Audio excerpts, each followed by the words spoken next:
If you're not manifesting in the way that you'd like to manifest, in the speed that you would like to manifest, the chances are that you're missing this one vital element, this one critical piece. Because we've been taught that focusing on the positive, focusing on the good feelings is a huge part of the manifestation process. And whilst it is 100%, I love feeling into my desires fulfilled. I love knowing that what I want is already here and that I'm not separate from it. But here's the key. We are united. We are whole. We are one, but we're living in a world of duality. And so if we only focus on that which we desire and we ignore the opposite, then we are missing out on this potential to power and generate our manifestations even more. Let me go a little bit deeper into this. So in order to have what we desire, we want to know. We want to know that it is done. And when we know that it is done, when we know that it is already here, that it is already manifest in some version of our reality, then this direct knowing, it actually bypasses all of the positive and the negative energy. It just is. So when you know something just is, when you have strengthened your connection with source, when you know without a shadow of a doubt who you are, that you are source in a body, and that you know that this desire that you want is already manifest because what is for you, there is just a clarity of your energy. There's a solidity to your energy, and you actually don't need to focus so much on feeling good all the time. Because here's the thing, if we felt good all the time and that was the only way we were manifesting, then how would we be manifesting when we don't feel good? And here's the thing, we're always manifesting. We are actually masters at manifestation. Every single human on this planet, you are a divine co-creator. You are constantly manifesting. So to ignore this one key element is to, really, it's like walking on one leg. We need both legs. We need both sides of duality. So when you allow yourself to naturally feel what you don't want to feel, meaning as soon as you say that you desire something, as soon as you put all your energy and intention on your desire, knowing it's done, feeling it's done, allowing it to be done, and then just letting it go and surrendering. On your journey to having this, on your journey to mastering your manifestation, anything that is a vibrational mismatch to what you desire will naturally show up in your life. Your body has a natural wisdom. You don't need to go looking. You don't need to go looking for negative emotions. You don't need to go looking for healing, because as soon as you say what you desire, that which you don't desire will show up. It has to. The parts of you that believe that that which you desire cannot be had will show up. It's habitual. It is programming. It's the part of you that is keeping you where you're at. And so we don't want to ignore the part of you that's keeping you where you're at. If anything, we want to love that part of you even more. We actually want to bring our attention to that part of you that is keeping you where you are at. So when you begin to notice things that you don't want to feel, thoughts that you don't want to think coming in, do not ignore. I have a process that I use. And once you use this process enough times, it will become natural and intuitive for you. But to begin with, I call it BAR. BAAR. So when you feel a trigger, when you feel or even think that which feels that you don't want to feel or think, it feels separate to your desire, stop and just breathe. Just breathe. Breathing brings us to presence. Breathing brings our energy right here, right now. And that is exactly what your trigger wants from you. That is exactly what your body wants. It wants your attention now in this moment. So if you can, you may be able to do it in the moment, but you might need to take yourself off to the bathroom, go and sit in the car, or even you might even have to go and do this later. But when you do, breathe. Bring your full energy, attention, and awareness to this moment now. So you're breathing and then become aware, like hyper aware of the sensation in your body. Don't ignore the sensation in the body. Don't bypass it by ignoring it.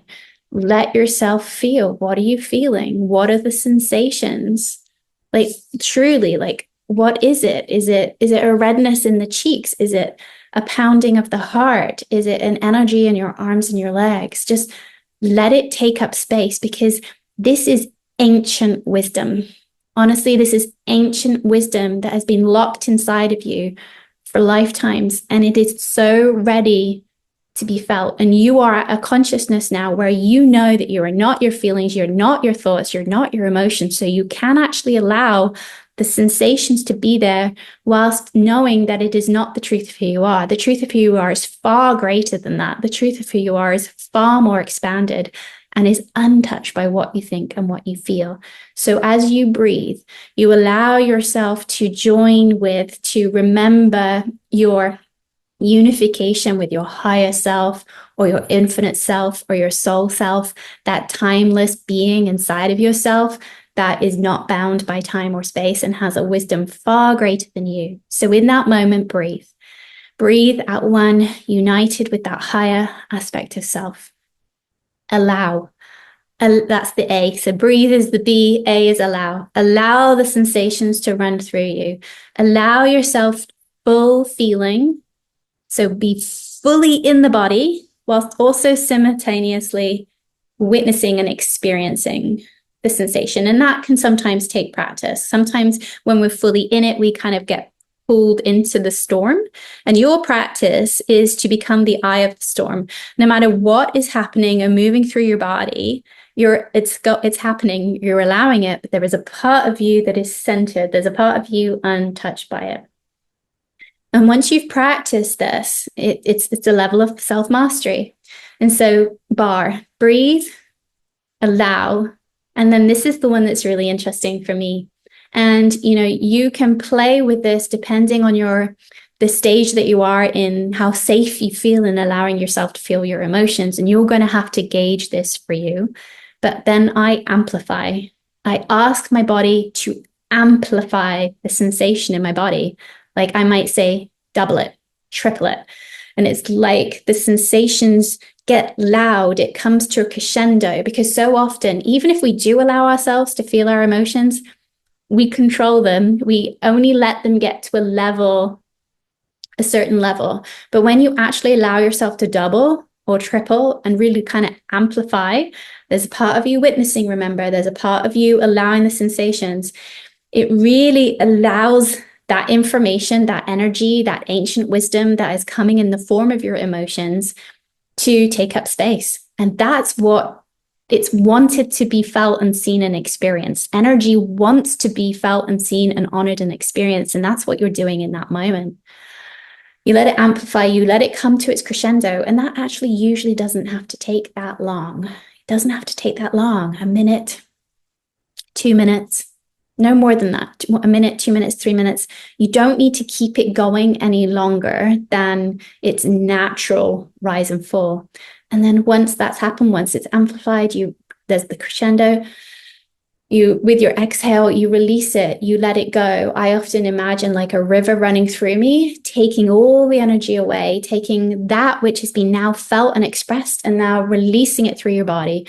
You can imagine it releasing down into the earth. You can imagine a white light, a channel of white light running through you and picking up all of that energy and letting it go through the body. So that's breathe, allow, amplify, and then release. And then I have one final process. So after it's moved through me, I tell myself the truth. Tell myself the truth. And that truth will vary depending on what my highest self wants to tell me that in that moment. So it's really a connection with my own truth, my own intuition. The truth I might tell myself might be, you're safe. It's okay. That was fear, but there's a part of you that's okay. You are safe. You have more than enough. It's okay. Or it might be the truth that I need to hear in that moment is you are God consciousness in a body. You are abundance. You are powerful beyond measure. And what you're doing there is you're reclaiming, you're remembering the truth of who you are through your own words, through your own experience, through your own languaging. It's incredibly powerful. And here's the thing, you might need to do this again and again and again. And it doesn't mean you failed. And it doesn't mean that this doesn't work. And here's the reason why. Oftentimes, when we really desire something, when we really, really want something, but we feel blocked, we feel stuck, we feel heavy, diving into the parts of ourselves that feel separate to that which we desire, the parts of ourselves that don't feel light and joyful, when we allow ourselves to experience and feel them, it's kind of like the image I get is, you know, when jewelry gets all like tied up and knotted with itself, it's kind of one big mess to begin with. But every time you allow yourself to be present to what is actually there and the feelings that you're actually experiencing, it's like you're beginning to gently unravel this big knot. I call it like a quantum entanglement of all the experiences, of all the lifetimes, of all the emotions that are all tangled up and caught up in this one big mess. And like I said, you don't need to go looking for it. As soon as you state your desire, your body is going to show you that which is not a vibrational match to that desire. And all you need to do is so simple, is to breathe, to allow it, to amplify it, to release it, and tell yourself the truth of who you are. And to devote yourself to this process. Devote yourself to this process because it is a key part of manifestation, because manifestation happens when we feel so aligned, so knowing that it is for us, that it happens effortlessly, that we are so detached that it just happens effortlessly.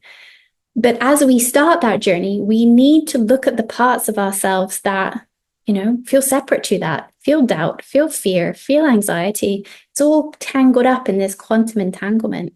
But the more you actually welcome those feelings, the more you actually allow them to be there, the quicker your manifestations occur. So if your manifestation process has been missing this key element, I'm really excited for you to try this, because your life will give you endless opportunities to feel this, to experience it, to allow it. And think of it as like the most beautiful treasure hunt, that every time you meet with that which you don't want to feel, every time you unravel another layer, you're actually upgrading to a new level of who you are, a new frequency. You become a different version of you. You become a version of you that you've never been before. It's like up leveling in a computer game. So stick at it. I know sometimes it can feel like a bit of a slog, but honestly, this will, in the long run, enhance your manifestation process. You'll become so good at being an alchemist. You'll become so good at alchemizing your emotions and freeing up and liberating the power that has been held and stuck within them, that your manifestation will begin to happen faster, more easily, more quickly than ever before. I would love your questions and reflections in the comments. How does this land for you? What does it feel like? Because here's the thing. This is not, I don't take this on what I've said. You don't have to believe what I say. But if you're watching this video, my invitation is to go play. Go play with this way of meeting your emotions and transmuting them, and let me know what happens for you. And don't forget to like and subscribe my channel so you can hear more videos like this, because I have so much I want to share on this topic. Thank you so much for being here.